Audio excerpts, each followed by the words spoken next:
What's going on, guys? Your boy Amazing. We're back with another video, and in today's video, guys, I'm going to be discussing the Ragnarok festival and how the banner could be one of the best banners we've ever had in Grand Cross's history. Maybe, we'll have to see. So let's hop in and let's discuss it in this video. Before we actually hop into the video, make sure to subscribe to your boy Amazing. We are on the road to the 40,000 subscribers. If you guys have not hit that subscribe button already, man, definitely make sure to turn on post notifications, all that good stuff. And with that out of the way, guys, let's hop in. Let's actually go over my thoughts on why I think the banner could be really insane. So first things first, let's actually zoom in and switch my display here to the last year's banner. So this was last year's banner for the 50 million download celebration. For you guys that don't know, this is the end of September festival. If we actually go to the what's it called, the GC database is like a past banner sheet. You can see that Infinity Merlin came out last year on the 29th of September. So I think this year the character will be dropping on the 28th. So bear that in mind. So on JP, right? And then global is dropping, as you guys can see, it should be around like the 2nd of October for global, right? Give or take. So with that, now that you guys know, like, this is the banner slot and it was the 50 million download celebration, we're probably gonna have like the 60 million download. What was it the year before? Let me see. The year before, for the September festival was Hijack Gother for 40 million downloads. So yeah, we're probably at the 60 million. I don't know, or maybe 55 million. We'll have to see. But regardless, that doesn't really matter. It's mainly the banner that necessarily matters the most, guys, not necessarily the character and their kit. But look at how crazy this banner was for its time. Bearing in mind that Infinity Merlin herself was a really good character already. She was like an unknown staple character that you could pretty much run on any team and was really good. So you had Infinity Merlin, you had the original Lolly Merlin, which is not the craziest character, but still a runnable character at the time, I would say. Festival Gother was a pretty good character at the time. Fest Diane, for you guys that don't know, was the time slot of Mael this year. So, another, setup to why we could possibly get, like, maybe a Mael rerun. So Festival Diane was on the banner. It was only these four. Really, it was only these four. That's crazy. And then Red Tarmiel, Green Sariel, both characters, really desirable characters. Scotty is a really good character. Jormungand's a really good character. Miguel, Freyr, like, look at this lineup so far, guys. Like, all I'm saying right here is just fire units. True Secret Merlin's not the greatest. Summer Merlin had her time. Back then she was probably still a really good character too.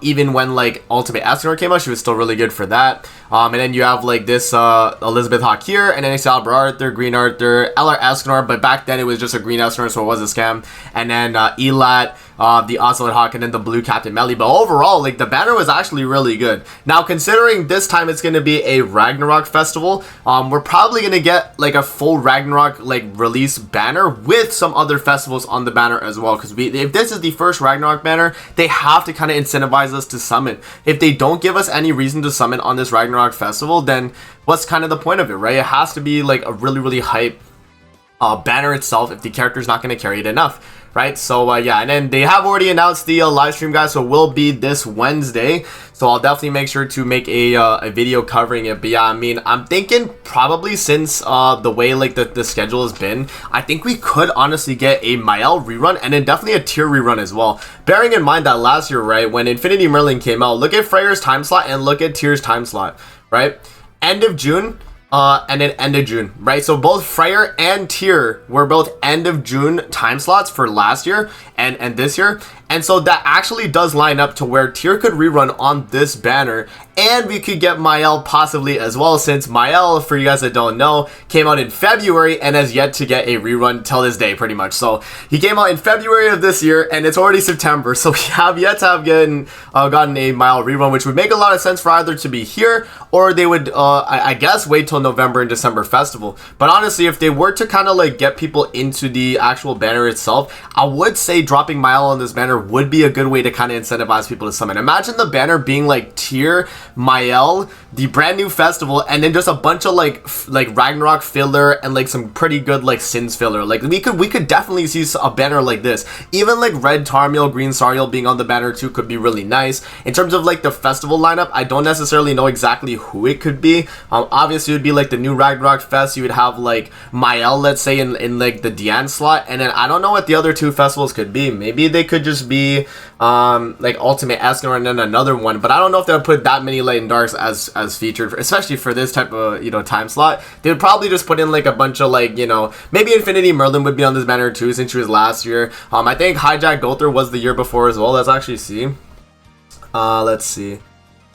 Where is it? Harlequin. Yeah, Hijack Gother was the year before. So if they do want to do like I guess the year before on the banner too, we could have like Infinity Merlin, Mael, and then like I don't know who could be in the Lolly Merlin slot, but maybe just Festival Gother again, and then they just have the Ragnarok Festival and then a bunch of filler. Like that could actually be a good banner, surprisingly. Like I would be all for that, especially if it was only the 4 festivals. That means, you know, better odds at getting the actual rate up character. And then, you know, if they fill out the banner with the Ragnarok units and then some like Archangels like these, like it could actually be a really good banner, man. We'll have to see exactly what it's gonna be like for sure. But I mean, even Merlin, when she did release last year, she wasn't like the most must summon character, even though the banner was really good. It was mainly because she wasn't a character that was going to be too insane. And another thing too is that the character actually does rerun on the end of year banners. So I think Merlin was on, if I'm not mistaken, I think she reran on the Purgatory Meliodas banner, and she wasn't on the Ultimate Escanor banner. But the reason why it was like that was because Purgatory Meliodas was a vote banner, and then Ultimate Escanor's was just a what's it called? It was just like a banner that they released. Right, there was like no voting for Ultimate Escanor. So we'd have to see exactly what the banners would look like, guys, but I'm thinking the banner could be insane depending on how well they want to like sort it out. And considering it is a Ragnarok character, bro, I'd have to assume they are gonna, you know, make it like a hype release. But yeah, and then I have this little like image here, but it was literally just 70S Leaks is like a little image for the actual leak for it, guys. So for you guys wondering why we know it's a Ragnarok Fest is because of 70S Leaks. Yeah, and then they say the unit hasn't appeared in the story yet. So that's a little something to take into account. One more thing I actually do want to mention as well, guys. This was in one of the dev notes. I'll have to find it. But it was one of the dev notes where they actually mentioned the. Let me see here if I can find it.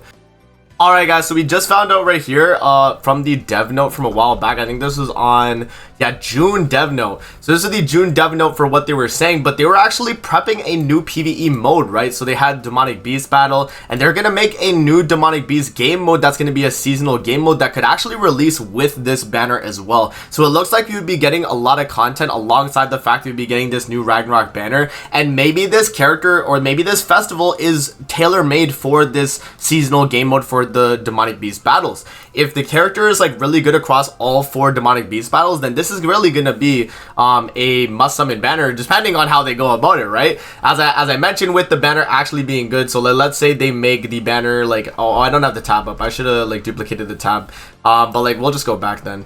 But yeah, the actual banner itself was really good, right? So like if they were to do something like this, with the fact that they're going to be dropping, when I get on the dev note here, with the fact that they're going to be dropping a new Demonic Beast game mode, right, a seasonal game mode where you can fight all like, you know, 3 of them or 4 of them, whatever. I don't know if they're gonna have Nidhogg as well, but that could be really enticing, right? It could actually get people to summon on this banner, you know, have the character be really good in this new Demonic Beast mode, and then, you know, it'd be really good. So I'm definitely excited, but let me know what you guys think in the comment section below of you know, how the banner is gonna be sorted out. Do you guys think this is gonna be a crazy good banner? I think it definitely will. You know, they know end of year is usually when people save for a lot of good stuff, so if they want to, like, you know, get people to summon in before the end of year banners and like the November and December festival, this would be a good way to kind of get people to summon. And it wouldn't necessarily be bait, it would just be like, you know, you have a great character and then we're gonna have another one in November and December, right? So yeah, bear that in mind, guys. But yeah, man, that's gonna be it for the video. I hope you guys enjoyed. Don't forget to like, comment, subscribe as always. If you guys want to see more videos like this, definitely let me know in the comment section below, and I'm gonna see you guys in the next video. Peace out and have a good rest of your day.